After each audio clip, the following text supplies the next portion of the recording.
You are listening to the Air Raid Hour with host Judge Mathis, dog, Tilt Money, dog, presented by the fine folks over at the Cover One Sports Network, dogs.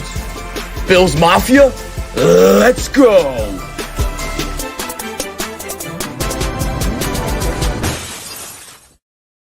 Ladies and gentlemen, welcome into the Air Raid Hour. My name is Steve Mathis. You can find me on Twitter at Judge Mathis, joined as always by my co-host Dave Tilton. You can find him on Twitter at Tilt Money. Together, we are the Bills guys. This is the Air Raid Hour presented by Cover One Sports and Picasso's Pizza. And Dave, today the 12-3 Buffalo Bills take on the 8-8 New England Patriots. The fact that we are even sitting here doing a pregame show after what we were all thinking and feeling Monday night is, quite frankly, an absolute miracle. As you already know, Damar Hamlin is awake, alert, in good spirits, and will be watching this game from his hospital bed in Cincinnati, thanks to the likes of Danny Kellington, the Bills and Bengals on-field training staff, first responders, and the personnel at Cincinnati's Level 1 Trauma Center. The outpouring of support around the country in the wake of this incident has been absolutely incredible. Hamlin's charity, last I checked, was over $8 million raised. So before we start talking today about the least important thing, the football game, share your thoughts and feelings over what has transpired the last week. I'll say this, like the Monday thing, stuff that happened Monday night, it was... Mm-hmm. I mean, just jarring, right? And I don't think until about several minutes in to where the broadcast came back a couple different times, right, that we really knew on the field the magnitude of the situation. And then obviously, once we got word that he was being administered CPR, it just escalated even further. At that point, it was like minute by minute, someone give me an update, right? Like I need to know that he's okay. I need to know that there's some positive signs. And so for me, every minute and really every day from after that onward, it was like I was glued to my phone trying to find news. I was just looking for anything I could find on Damar. And my brother's a doctor. He was texting me during this whole thing saying, like, look, like some of these tests that they're going to be doing, they're probably going to take a while. And like the updates might not be coming as fast as everyone wants. And I was like, okay, well, he's like, this is probably what they're doing. And then obviously as days went on, the news became a bit more and more positive. And each kind of passing day, the news got a little bit more positive, which is obviously the ideal outcome after what had happened. Obviously the ideal outcome, like the ideal situation was not what happened, but the ideal events after what happened, it really couldn't have gone better, starting with, like you mentioned, the first responders on the field and them acting so quickly. And so I saw a really good comment made on social media about like the only thing that needed to be handled perfectly, the football aside, was handled perfectly. And that was the attention Damar got and the time that he got it and the different things that happened to with the people on the scene and obviously in the medical center. And so for me, tough week to get through after the holidays, obviously first week back at work. And so it was just nice to kind of see, especially leading up to this morning, Damar being able to watch the game, support his teammates that way, and him still being very much like part of this whole thing. And so it was a long week. and one of the blessings too this week is we know Damar Hamlin, the football player. You were a huge fan of him in the pre-draft process. We as a show were a big fan of him in the pre-draft process. When Micah Hyde went down, he came out, he played well, and people were excited about Damar Hamlin, the player. But over the course of this week, because of this tragedy, we got a chance to learn of Damar Hamlin, the person. Yes. And I mean, he's 100 times better than he is a football player, and he's a pretty darn good football player. So just some of the stories about Damar Hamlin's life, the way in which he carries himself, the mindset in which, he brings into everyday life, and some of the things that he says and does and his actions. just what a great person he is. And thankfully he's still here with us, but weird transition, but we're going to talk a little bit about Bills Patriots today. And we're going to get into that sort of starting now, but it's going to be an emotional day, I think, at Highmark Stadium for the Bills, for the Buffalo community, for everyone in the stands watching as a fan, for everyone at home watching on television. I got this weird feeling that the Patriots might be taking the field against an absolute buzzsaw today at Highmark Stadium. What are you thinking? I'll say this, and I'd like to think that I think that this is going to go one extreme to the other. I think the Bills are going to come out and either be an absolute buzzsaw and just absolutely roll the Patriots, or I think there's a lesser chance, I'll say, that it goes the other way, and they're just not able to really, do the football stuff, execute whatever. Obviously, that's not the outcome we would want, but I don't know that there's going to be an in between, right? I think those are what the outcomes I see, and I think the most likely outcome is that the Bills absolutely steamroll the Pats.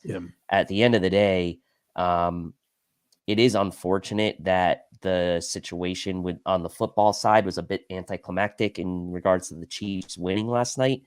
But the Bills do have still something to play for. The 2 seed, they will be fired up. The Pats obviously have something to play for getting into the playoffs. So it is a very important game still for both teams, and I do expect the Bills to come out and play well. Yeah, a lot on the line here today. Obviously, as you just said, the Chiefs won yesterday and locked up the 1 seed, but the Bills still have plenty to play for today. A win locks up the 2 seed for the Buffalo Bills, which means if they win in the wild card round, 2 home playoff games. A number 2 seed locks up a matchup against New England, Miami, or Pittsburgh. And it also ensures neutral field for an AFC championship game or home field if the Chiefs get a chance to be upset. A loss today and a win by the Bengals makes us the 3 seed, which would mean week 1 versus Baltimore. And Lamar has already stated that he will be back. That is a much more difficult game than the other 3 opponents that we could possibly face. And it would mean week 2 in Cincinnati. And you'd likely have to go into Cincinnati and beat the Chiefs and then into Arrowhead because you no longer get the neutral site if you're the 3 seed and beat the Chiefs in order to get to the Super Bowl. So for the Buffalo Bills and their path to the Super Bowl, this is a super important game. It really is. And yes, would have loved the bye week. Taking a look. Oops, sorry. Sorry, there's a little buffer there. Pause there. Go ahead.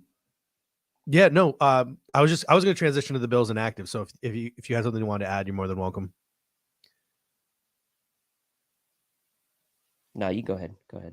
All right. So Bills inactives, we got Jared Maiden, who is apparently a player on the Buffalo Bills roster, signed off the Jets roster this week as a reserve safety. Christian Benford, who's back off of IR, he is inactive as well. Balon Spector is inactive, Ike Butker, Justin Murray, and Tommy Sweeney. So really no surprises for the Buffalo Bills when it comes to the inactives today, except for maybe like Christian Benford. Maybe I thought they would give him a little bit of run this week. What are your thoughts on the Buffalo Bills inactive list?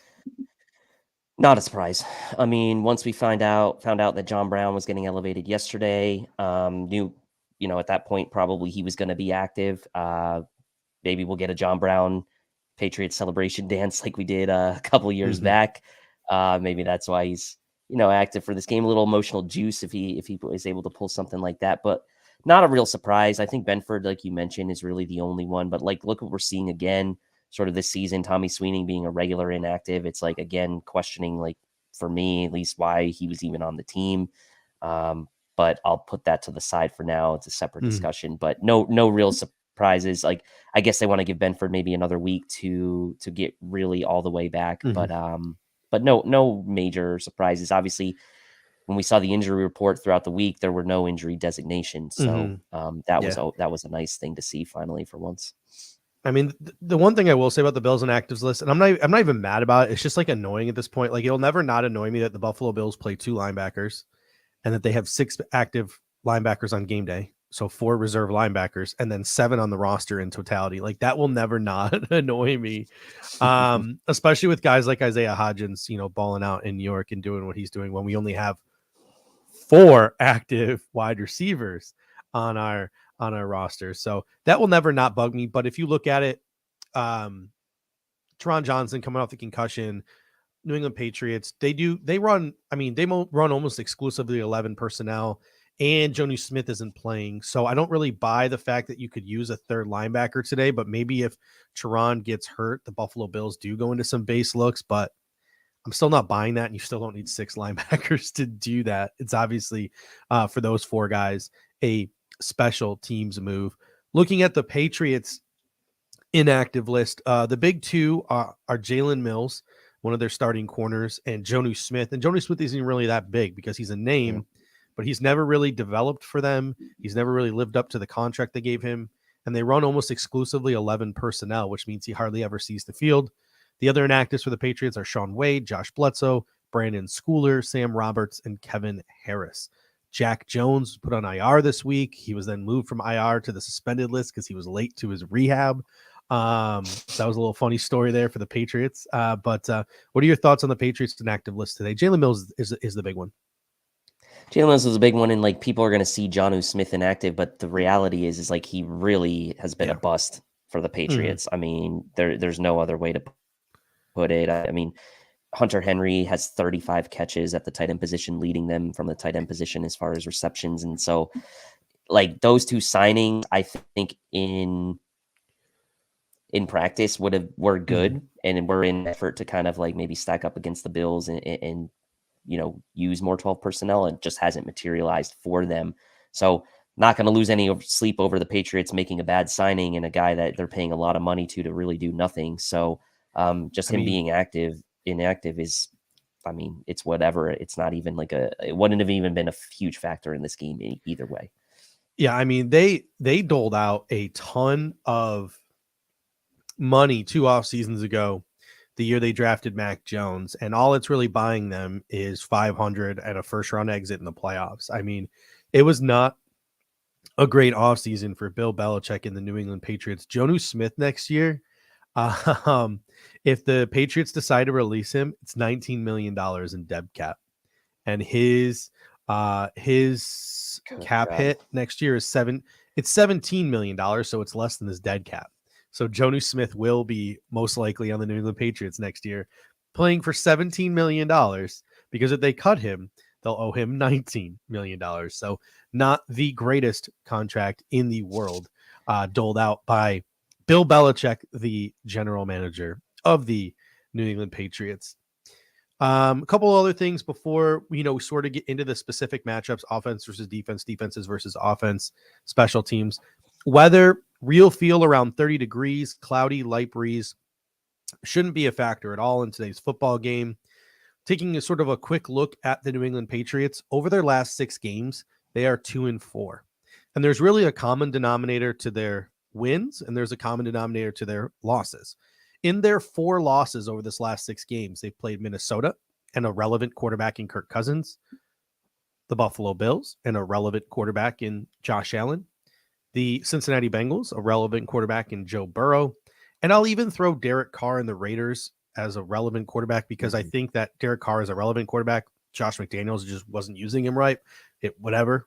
And that game was just hilarious too. So those are their 4 losses.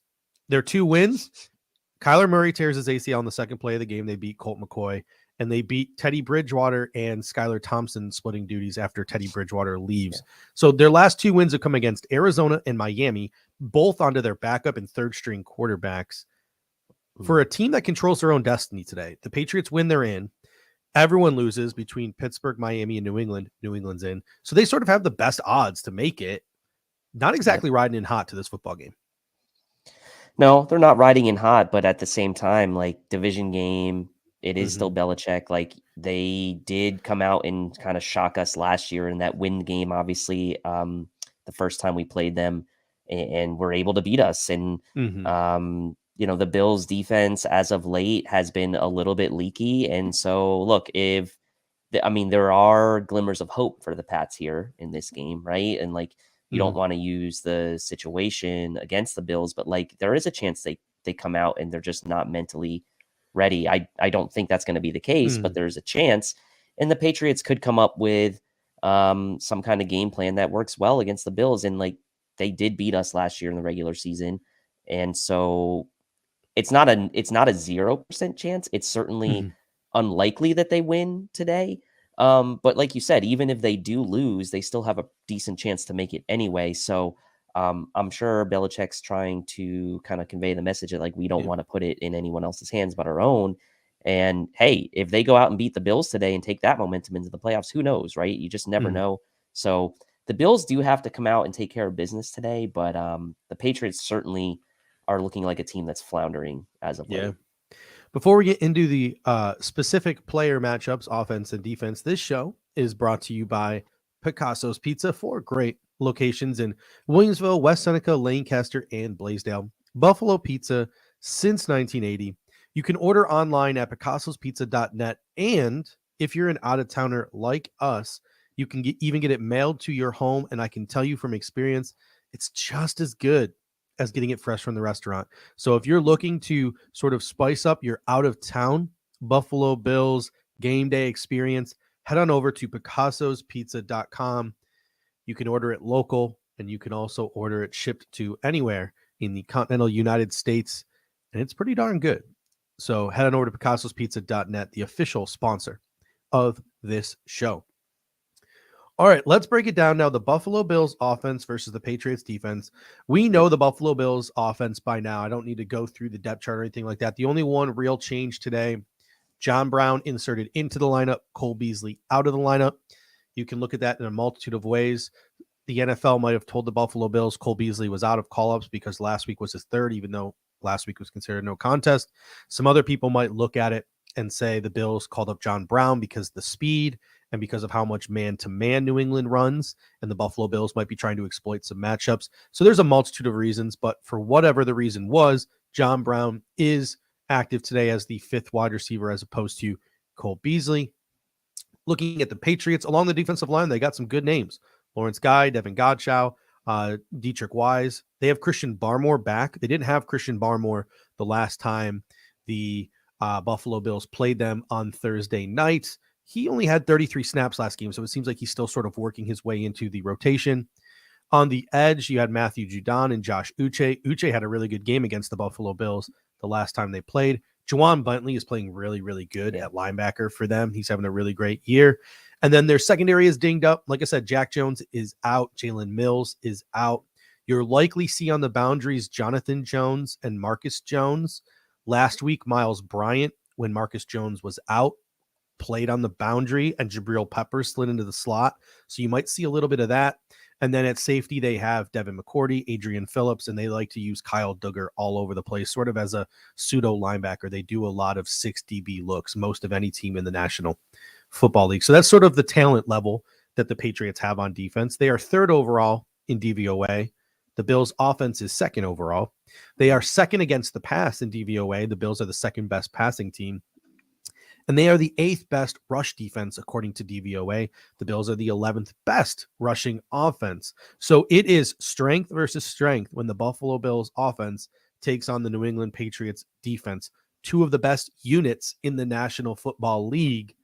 What are your thoughts on this matchup between the Buffalo Bills and the New England Patriots? Yeah, the Pats defense is really good, and that's kind of what's kept them into this playoff mix throughout this entire season. Like you mentioned, 3rd overall in DVOA. They've allowed the 5th fewest points per game in the NFL across the entire season, just under 20 points per game they're allowing. The run D at times has been leaky, but it's been better as of late, allowing less than 100 yards in 3 straight games, and that's against running backs like Joe Mixon and Josh Jacobs. So their run D has been better as of late. And so for me, you start to kind of look at where does this defense have weaknesses, and you look at it and they don't have a ton of weaknesses, but you say, okay, well, they're the 26th ranked DVOA defense against number 2 wide receivers. So that, like, you start to pile that up with the injuries they have at the corner position, and you think, well, maybe this could be a really nice complementary type of game for a guy like Gabe Davis, right? And we know Stephon Diggs has had success against the Pats. So, like, there are ways you can kind of attack this Pats defense. And Matt Judon, he's 3rd in the NFL in sacks, but he's only had 1 sack in his last 3 games. And the Bills didn't allow him to get a sack in the last time they played.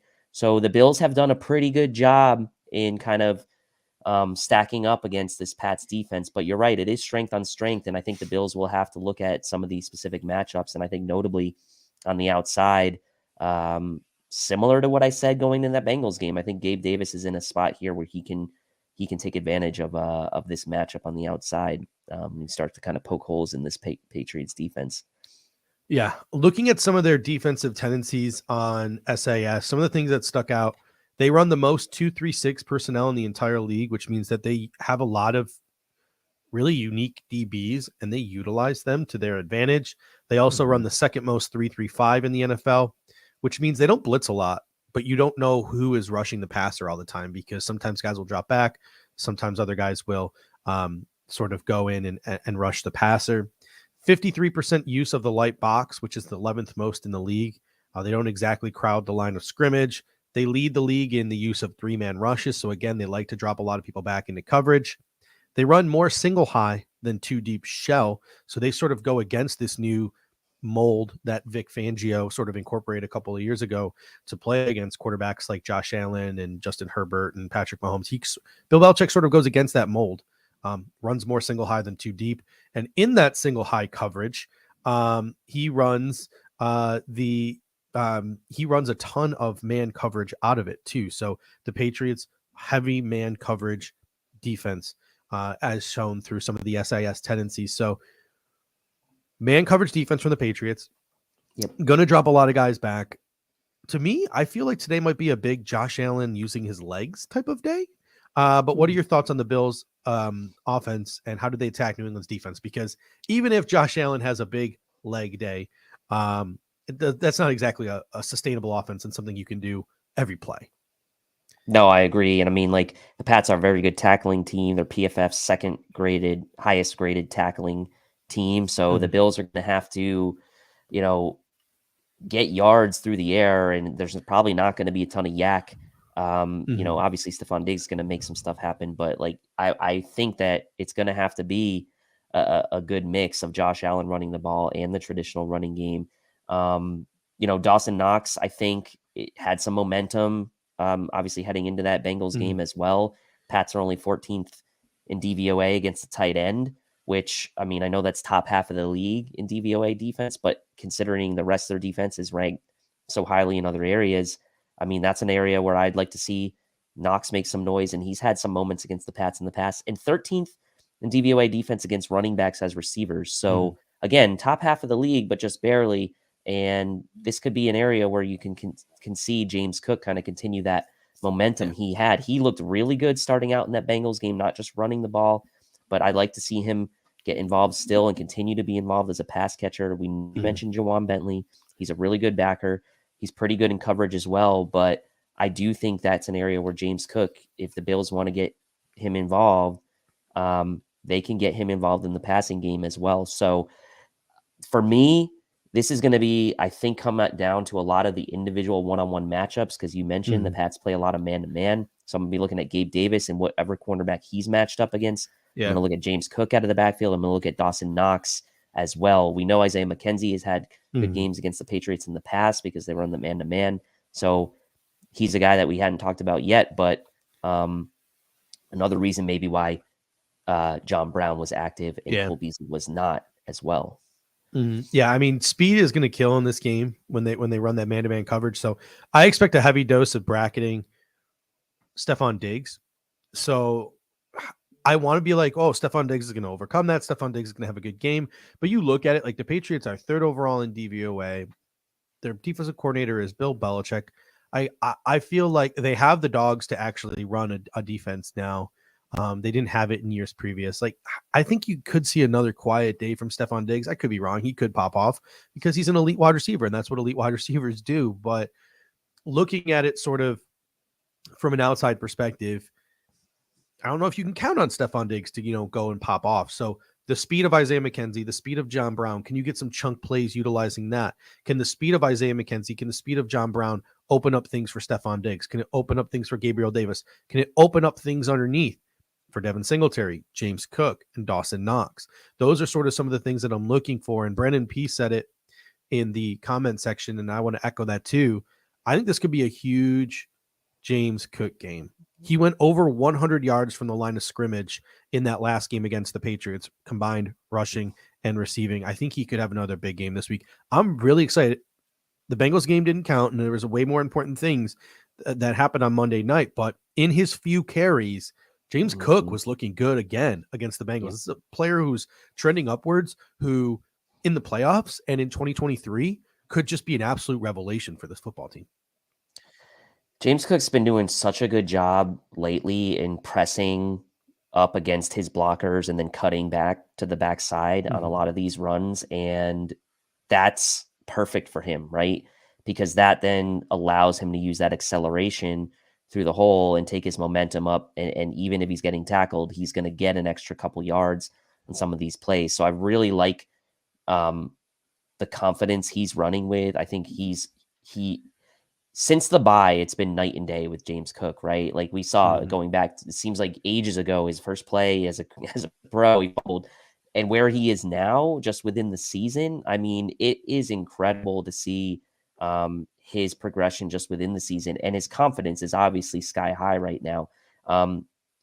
Big stage on Monday night for those first couple plays that we actually saw, and he was ready for it. So James Cook is a difference maker. He's got an element of speed that obviously Devin Singletary doesn't have. But like you said, in this game where speed could potentially be a huge factor, James Cook is a guy that I think a lot of people are excited to see what he can do and what kind of momentum he can carry from today's game into the postseason. I think is going to get a lot of people excited. So I'm really looking forward to seeing how he performs today.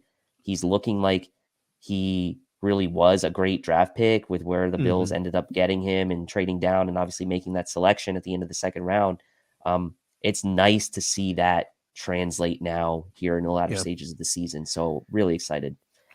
Carl T coming in saying Josh Allen has an elbow and an ankle to take care of. He will spread it around, and I expect the running backs to step up, have a big game. That's a really good point too. You had the Trey Hendrickson barrel roll early on in that Cincinnati game.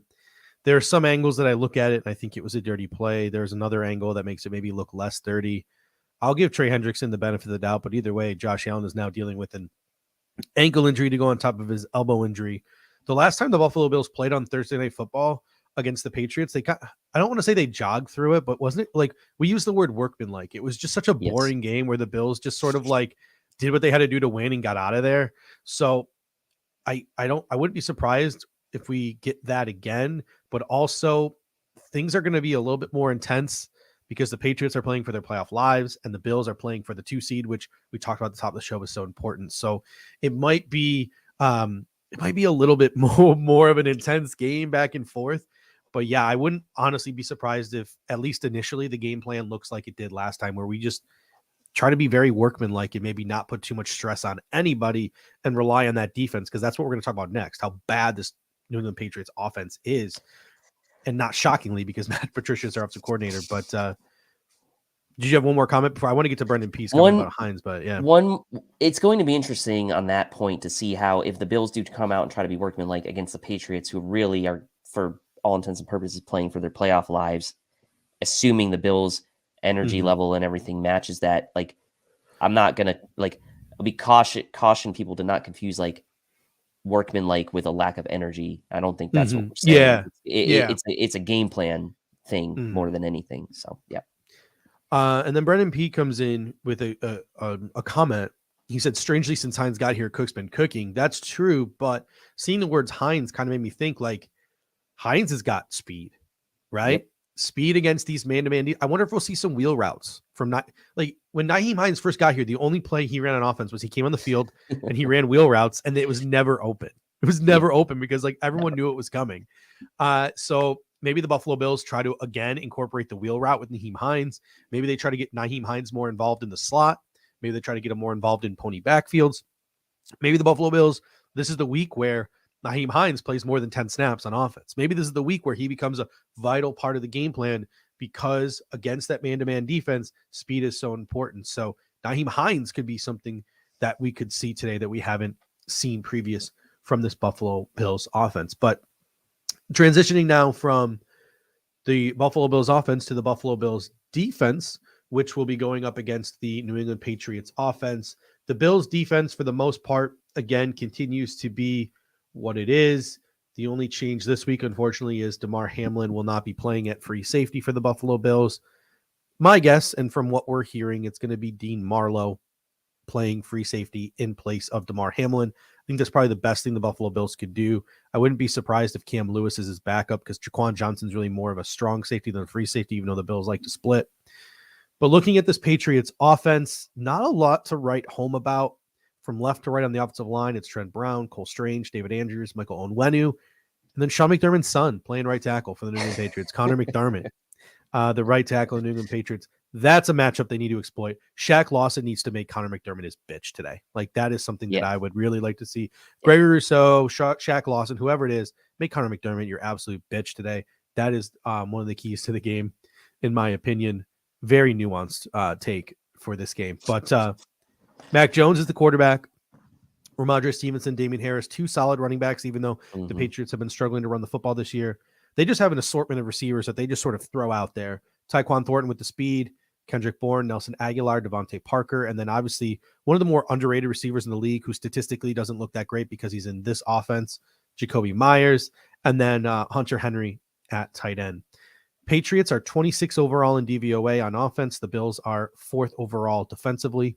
The Patriots are 24th passing offense according to DVOA. The Bills are the 9th passing defense. And the Patriots are the 25th rushing offense according to DVOA. The Bills are 3rd against the run. What are your initial thoughts on this matchup between the Bills defense and the Patriots offense?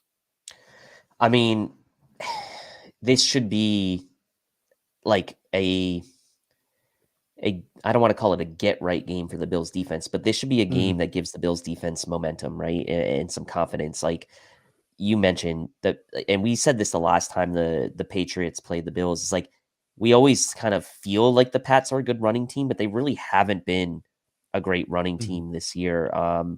Not to mention their bottom half of the NFL in points per game, 21.3, gone 2-2 since they last played the Bills. Seems like forever ago, and they've only rushed for 61 and 76 yards respectively in the last 2 games. And they've been held to 285 or less yards of total offense in their last 2 games. So they're really struggling on offense. So this should be a good spot for the Bills. The Pats 26th in the league in third down conversion percentage. And couple interesting stats here. They're 26th in the NFL in first down offense per DVOA. So like, if you can stop the Pats on first down, and they haven't been a great running team, and we know they're one of the worst third down conversion teams in the league, like, you should be getting off the field a lot. And now the Bills have had their struggles on some third and long situations getting off the field, but they're still overall a pretty good third down defense. Pats are the worst first down rushing team in DVOA in the NFL. So like, if you can shut Ramondre Stevenson and Damian Harris down on first down, you're going to be in good shape. And the Pats, and I tweeted this a couple hours ago, dead last in the NFL in red zone offense per DVOA. So you're holding this team to field goals in the red zone more often than not, or taking the ball away. Like, this should be a very good confidence building game for this defense. And the Bills did a really good job in kind of handling Ramondre Stevenson last time, who we said was our respect you player. 64 catches, tied for the team lead. I mean, if you can come out with a similar game plan like you had last time, you're going to be in really, really good shape if you're the Bills. All those receivers, and like, none of those receivers are bad. They're just very mid receivers. Jacoby Myers, NC State. Yeah, like, all those receivers, and your second leading receiver is Ramondre Stevenson. It's just like, this isn't the Patriots offense that we're used to. This is not the Josh McDaniels offense. Like, a lot of people are like, well, the Bills need to stop the run today. The Bills need to stop the run. The Patriots are going to try to run the ball down their throat. That's what the Patriots do when they play the Buffalo Bills, because they have Teron Johnson. The Patriots made a significant effort this offseason to modernize their offense, right? Like, this is not Josh McDaniels offense that Matt Patricia's running. They're almost exclusively 11 personnel. Looking at some of the SIS data, 7th most motion usage in the league, 3rd most use of screens. But this is what shocked me. 31st in the use of play action. They do not run 2 tight end sets a lot, despite having Jonas Smith, who's out today. They do not have a fullback anymore. There's Jakob Johnson ain't walking through that door. He's in Las Vegas.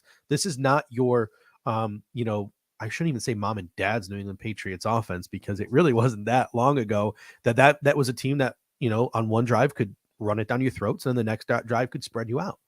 That's not who they are anymore. They're an almost exclusively 11 personnel team. They are not this hard-nosed, bruising type of team anymore. If they run the ball down the Bills' throats today, that would be an anomaly because it's not something they have really done much at all this season. The last time the Bills played the Patriots, the game ended in an altercation between Mac Jones and Matt Patricia. Mac Jones was upset that the game plan, and after the game, multiple players said this. The game plan was essentially to dump the ball off and make the Buffalo Bills tackle. That was that was their nuanced game plan coming into the game. Screens, dump offs, make the Bills tackle you. Death by 1,000 paper cuts, dinking and dunking down the field. Mac Jones got pissed off. He tried to force some things down the field. He was not happy that he had to keep dumping the ball off. There was a lot of friction with that game plan, especially because the Bills, who honestly aren't the greatest tackling team, showed up and tackled on that Thursday night. Maybe it's because it was a short week, a Thursday night, that they took that approach, but do you see the same approach from the New England Patriots today on offense, or do they take maybe a little bit more of a nuanced approach to attacking this Buffalo Bills defense? I mean, I think if you're the Patriots and you look back at like how you beaten the Bills and how you beat the Bills last year, like you have Damian Harris back, right? I know he had missed some time or hadn't played as much. Like you have that 1-2 punch of Stevenson and Harris. Like I think the Patriots' best chance of beating the Bills is limiting the number of possessions the Bills offense has and trying to run the ball. The Bills at times this year have had a leaky run defense and they've allowed some big plays, right? We saw in the Miami game around Christmas, some big running plays. Obviously they tightened that up a bit, but like that's what you have to do if you're the Patriots. And like Mac Jones has, I mean, you said they don't use play action. So it's like, they're just going to run the ball and that's what they're going to do. Is this the worst staff Belichick has ever assembled? It might be. It very well could be. But yeah, the Bills, like you said, and this is the thing that I think is going to be really important today. They tackled really well in that last game against the Pats. But overall, the Bills are not a good tackling team. They're dead last, actually, for PFF's grading and tackling. So, yes, if you can tackle well today, if you're the Bills, like you're probably going to have a really good day and you're going to get off the field a lot. But if you struggle tackling and you let guys like Ramondre Stevenson out of the backfield get going and you show a little bit of a leaky run D, like Pats might hang around in this game longer than we really want them to. So you got to be sure tackling today if you're the Bills defense, just like last time. Yeah, I mean, and there's already, some rumblings too. To Brendan's point, is this the worst coaching staff that Bill Belichick has ever assembled? 150%, 190%, 210%, whatever number above 100 you want to put, go for it. I mean, this is the worst coaching staff he has ever assembled. They're usually known for, I mean, he's got Joe Judge, who's got hardly any experience as an offensive coach, as his quarterback's coach and offensive assistant. He's got Matt Patricia, who's, again, not an offensive coach, calling offensive plays. There's already rumblings that Bill O'Brien is going to leave Alabama and come back to New England, which would make sense for Bill O'Brien because I think Bill O'Brien could see that as a stepping stone to becoming the head coach of the New England Patriots. So there's already rumors that he's going to come back and be the offensive coordinator next year.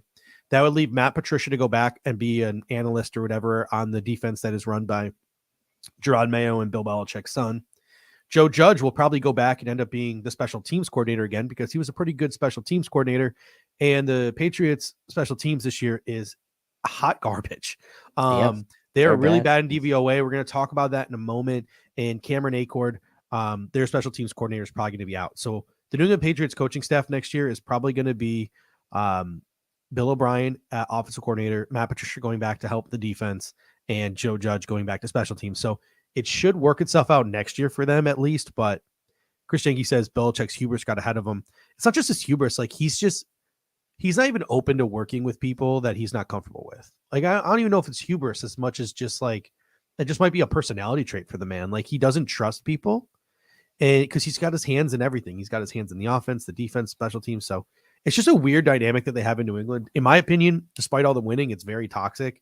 And I just wouldn't even enjoy it if I was anywhere remotely close to or a fan of that organization. I would enjoy the winning. I wouldn't enjoy the toxicity surrounding it, but it'll be interesting to see how they shake out this offseason. But special teams, the Bills continue to come out every week with the same special teams unit. Bass, Martin, Ferguson, Naheem Hines has sort of solidified the return game. The Bills are 6th overall in DVOA. Again, that game against the Bears where they had a bad week sort of dinged them a little bit. The Patriots, on the other hand, they got Nick Folk. They were dealing with injuries to their punters. They're down to Michael Pilardi, who they picked up off the street a couple of weeks ago. Returning kicks, they got Pierre Strong. Returning punts, they got Miles Bryant. Bills are 6th in DVOA on special teams. The Patriots, 27th in the league in DVOA. Not, again, your mom and pop's New England Patriots when it comes to special teams play. Yeah, and I mean, the Bills' coverage units overall for the season have been pretty good. There's been some leaks in that lately. So, again, maybe a little bit of a get right because they're not bad. And, they're not performing, suboptimally by any means. But I think this is a good spot for the Bills' coverage units to kind of show what they're made of here. And I think that one of the funniest things that I remember from that last Patriots game was that Nick Folk, doink that he just is like a golf shot. He hit fat. It was like a 40-yard field goal and he was short with it. Nick Folk's a good kicker normally. He's a good kicker. He's burned the Bills in the past. We all remember that Dallas Monday night game from years ago. That was Nick Folk, people. That was Nick Folk making that game-winning field goal. So, but at the end of the day, I don't think field goals are going to matter as much in this game. I can't really see a field goal being, I guess, the difference in this game. I could be wrong, right? I could be wrong, but Bills' big advantage on special teams, of course. And I want to give a shout out to Sam Martin because, he, it was kind of an interesting situation, obviously, with how he got the job with Matt Araiza obviously being let go and the Bills do, but he's been a pretty good punter for us this year. So Chris says his Patriots suspended. Yeah, we saw that. We were talking about Jack Jones getting suspended earlier. So it's very interesting. You don't want to call it a house of cards inside the walls because they've done it for so long, but there's some toxicity in there. And that's the thing about this organization. Jack Jones was late to rehab. All right, we're going to move you from IR to the suspended list. Jake Bailey is filing a grievance against the New England Patriots right now. His agent is filing a grievance against the league. He said, hey, he's been doing all of his rehab. He's been showing up on time. There was a miscommunication. It seems like he might have slipped up once, and the Patriots suspended this dude just so they could try to void his guarantees and get out of his contract for next year because they regret the contract they gave him. That's who the New England Patriots are. The Buffalo Bills are making sure Damar Hamlin gets paid his full contract this week, not getting the IR paycheck, while the New England Patriots are trying to void contracts of dudes that they put on IR because maybe they were 5 minutes late to rehab because of a miscommunication. It shows you the difference of the people within the two organizations. So yeah, that's the deal with the Patriots is these guys at some point during their rehab were late to a rehab session or didn't check in properly or something. And the New England Patriots moved them from IR to the suspended list. I don't really see a lot of that in the league. I can't remember the last time I've ever seen a team do that. And the Patriots have done it twice in a week to some of these guys. So just a really weird dynamic there in New England. Very weird. Again, glad I'm not a Patriots fan, but in terms of special teams, I think field position could be key today. And it's kind of just a duh moment, right? You're playing against a really good defense. So you want to be as close to the goal line as possible when you get the ball, and you're playing against a really bad offense. So you want to push them back as far as possible because you could flip the field when they're forced to punt, or you could force a turnover and have positive field position. So field position could be key, especially when you're playing a team with such a good defense, just because you want to have the best field position possible. You don't want to give their offense any advantages because maybe you will struggle to score points against a team with a defense that's so good. So the combination of those things, the combination of double dips, special teams could play a vital role today. And I don't know, I'm gonna ask this question to you. I won't even be that mad if the Bills kick 3 or 4 field goals today. I really won't. I would rather the Bills go down and kick a field goal than go for it on 4th down and not make it, because I think today is going to be more about stacking points than scoring touchdowns, especially against this Patriots offense, which I don't think is that good. What are your thoughts on that? Because that kind of goes against almost everything that we say on a weekly basis. But I think today you're probably taking points when you have the opportunity. It just put as much pressure on that Patriots offense as you possibly can. Like you said, put them in bad field position to the extent you can. Don't give them short fields. Going forward on 4th down and not getting it and giving them the ball around midfield feels just easy yards for them, right? For me, if it's anything, 4th and I'll call it 4th and 2 or 4th and 3 or longer, and you're in easy field goal range, I'd probably take the field goals today. Yeah. And it's not playing scared, right? It's just putting the pressure on it's just playing Pat's smart. offense, who has been just so abysmal. So, like we said, like one of the worst third down teams in the league. Yeah. Mac Jones has only thrown 11 touchdowns all year. Like, I mean, it's just let's put him in a bad spot as much as you can. Yeah. I mean, that Bengals game, again, before everything that happened to Damar, Bengals went down, scored a touchdown. It's like, oh no, we got to match this. We got to match this. We're going up to Cincinnati. We have to match. And then they go downfield and they kick a field goal, and it felt like a defeat. It felt like we had 0 points in that drive. Like, it felt awful. It won't feel that way in this game. I'm not saying the Patriots are going to go to drive down, score a touchdown. Let's hope not. But, the Bills kick a field goal on the first drive of the game. It's not going to feel like deflating. It's not going to feel like a defeat. It's be like, all right, cool. Let's get them next time. Let's stack more points next time. Like, it's not going to feel the way it does when you kick a field goal against a team like the Cincinnati Bengals. All right. So I want to go for about 15 more minutes because I do want to, I want to make sure everyone has time to sit down. NFL Red Zone, CBS have made it clear that they're going to do a lot of Damar Hamlin stuff. They're going to show the crowd pregame. I personally want to be able to go and watch some of that. So we're probably going to end today around 10:45, 10:50. So we still have our pregame superlatives. If you weren't here last week with us, unfortunately, the YouTube police have finally caught up to us over our usage of media clips and things of that nature. So we're still going to do our pregame superlatives, but unfortunately, we will no longer have any clips to accompany them. For now, we'll find some ways. We're sneaky. We'll find something. We'll figure something out. But let's start with our Take Me Higher player of the game. And as always, in the comment section, feel free to hit us up with your Take Me Higher player of the game, your wildcard player of the game, etc. As we go through, give your thoughts and opinions on it. But Dave, let's start with you. Who's your Take Me Higher player of the game? A star player other than Josh Allen who has to step up big for the Buffalo Bills to win this football game. I mean, it goes a little bit against maybe what your thought process was earlier, but I'm going with Stephon Diggs. For some of the same reasons I thought he was going to pop off against the Bengals after a few quiet games on prime time. He looked like he was ready for a monster game on Monday night. That lowering the shoulder on that first catch he made and how pumped he was. Like, he wants something like that today, especially against the Patriots. This is a guy who has 38 catches, 514 yards, 5 TDs in his career against the Patriots.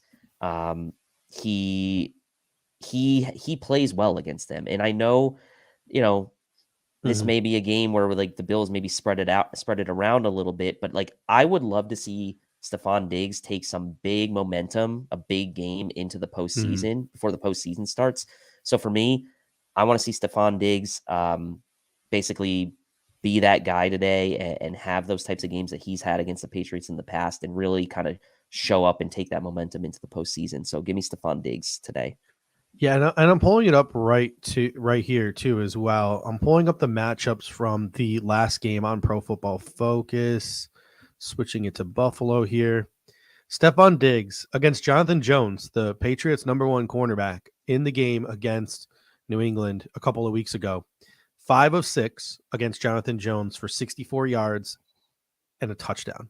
He essentially made Jonathan Jones his B word. He literally dominated Jonathan Jones in that matchup. So my guess is there's probably going to be some more bracketing from the New England Patriots, some more focus on Stephon Diggs, because he went 7 of 9 for 92 yards and a touchdown in that last game, in a game where we said it was just like a workmanlike day. There really wasn't anything that creative. There wasn't really that many big plays.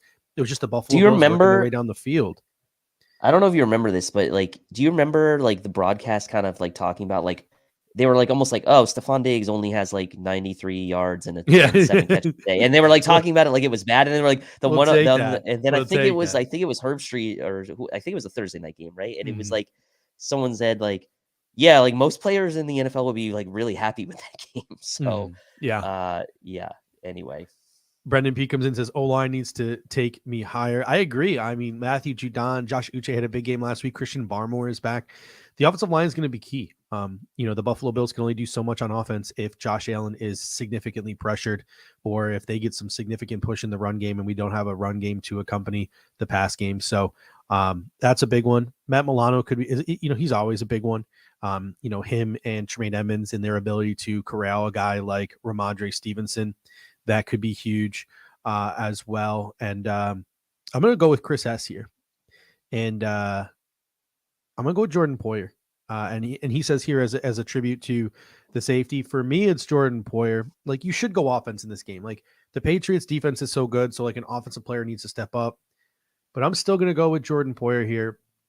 His tandem partner went out last week in Damar Hamlin.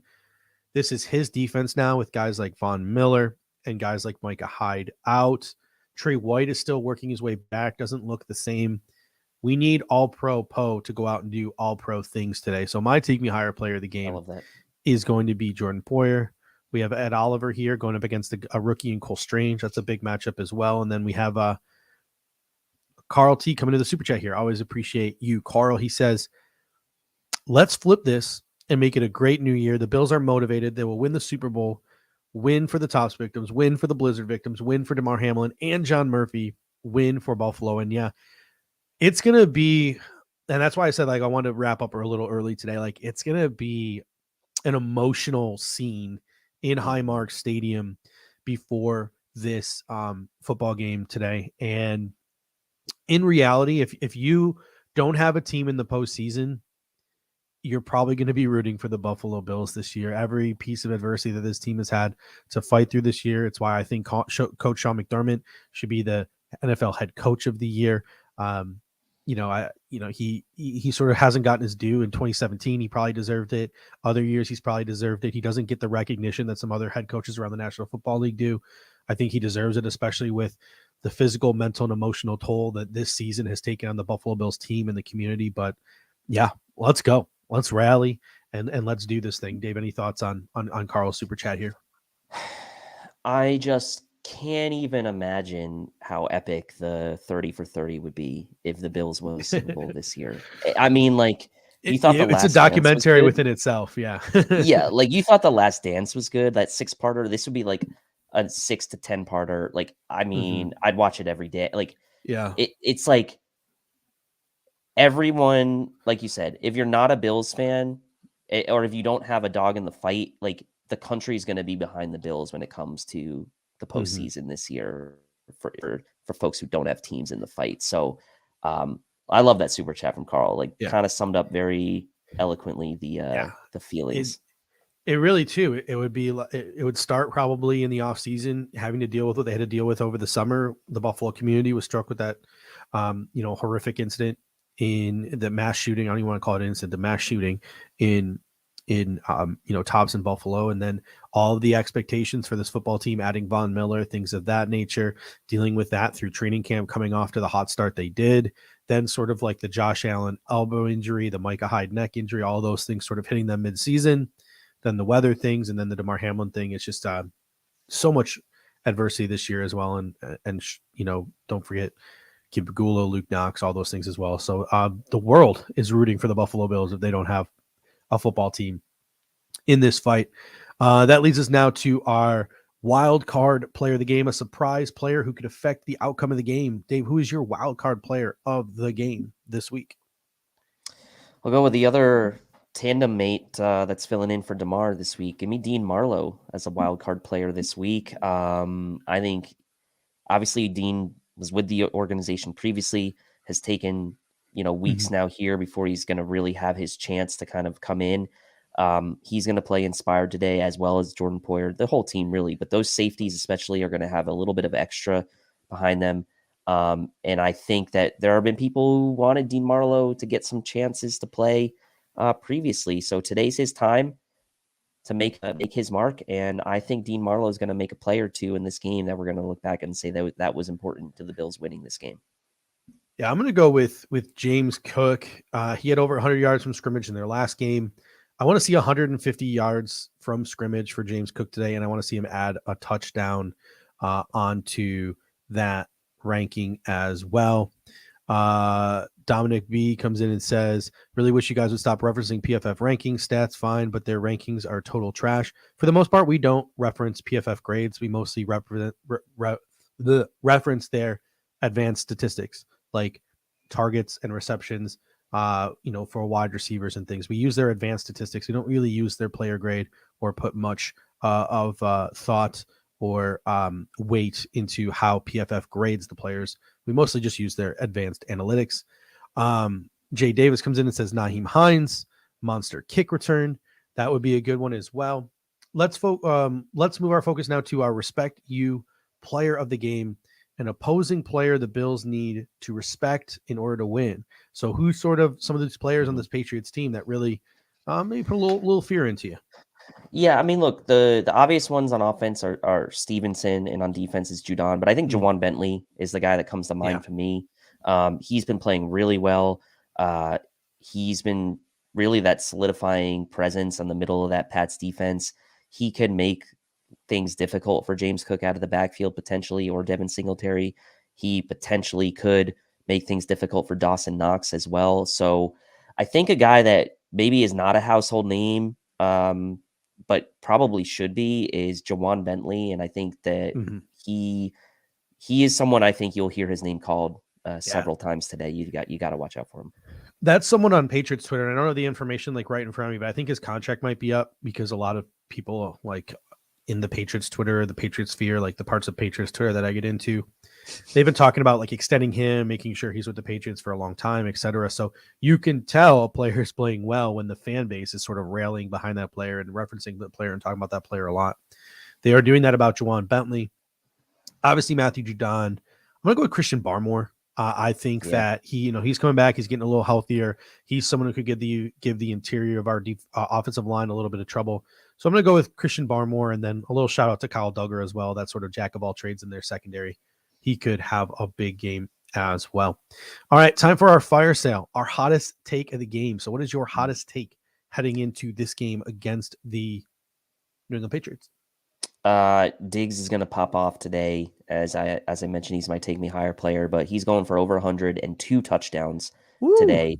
I'll say 2+ because hey, he had that 3 touchdown game. I was gonna say I would love him to recreate that 3 touchdown game. That would be nice. Yeah, but I think it's a bubbling over point for him and for Josh Allen today, and they want to take some big momentum going into the postseason. So give me over 100 receiving yards and 2+ touchdowns for Stephon Diggs today. Some good ones here. Deion Dawkins receiving touchdown, says Jay Davis. Brendan P comes in, says Dean Marlowe interception. And Roy stealing my thunder. He says Mac Jones will throw 3 picks. It's literally in my notes. Mac Jones throws 3 interceptions. That was my hot take. Nice, Roy. Good job. I added to it. I think the Bills DBs step up for their brother Damar Hamlin. They play in his honor today. They play a little extra motivated. And I also added in my note sheets here to my wild card, or my hot take is that the Pats barely squeeze out double-digit points today. I don't think we see too much out of the New England Patriots offense. I think this defense plays some inspired football. And then last but not least, again, because I said we want to get out a little bit early today to catch some of that pregame ceremony stuff that they're going to do at Highmark. Our Back to the Future, our game prediction. What is your score prediction, Dave? And paint a little picture for us on what you think will happen today at Highmark Stadium. Yeah, you just said it really well. This defense is going to come out and play inspired today. I think the offense will play inspired as well, but I think you'll see a little bit more of a workmanlike effort on the offensive side and maybe more of a fiery effort on the defensive side. I think it all adds up to the Bills, maybe not blowing the doors off early, but I don't know that this game's ever going to be in doubt, and might have just totally jinxed it, but it just feels like a game where the Bills will be in control for almost the entirety of the game. I think they come up and they tackle well this game. They play inspired on defense, especially. Diggs has the big game, like I mentioned. And I think that there could be a couple shot plays to Gabe Davis as well. So I like the Bills winning by double digits in this game. Give me Bills 24, Patriots 10. Yeah. Roy comes in, says, is Judge in my head or am I in his? Scary either way. Don't disagree with you there, Roy. And Brendan P comes in the super chat. I always appreciate you, Brendan. He says, thanks for the show. Go Bills. I think a really good note from Chris here. Isaiah McKenzie's 46 yards away from that 100K bonus. So maybe we got another Isaiah McKenzie game in store today. My prediction, Bills 23, Patriots 13. I think you get a few touchdowns from the Buffalo Bills offense today and then some drives that stall out into field goals on offense, but that's okay because I think we see a stellar and inspired effort from our defense today that essentially puts the nail in Matt Patricia's coffin and his tenure as offensive coordinator of the New England Patriots, unfortunately, because I would prefer he be offensive coordinator forever.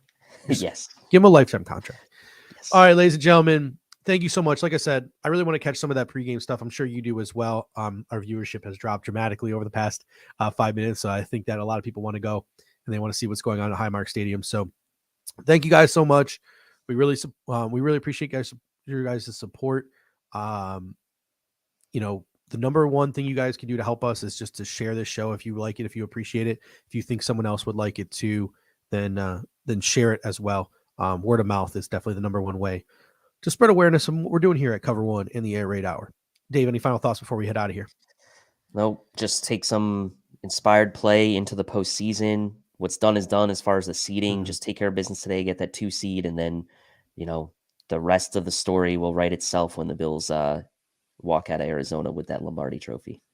All right, ladies and gentlemen, until next time, go Bills. Go Bills.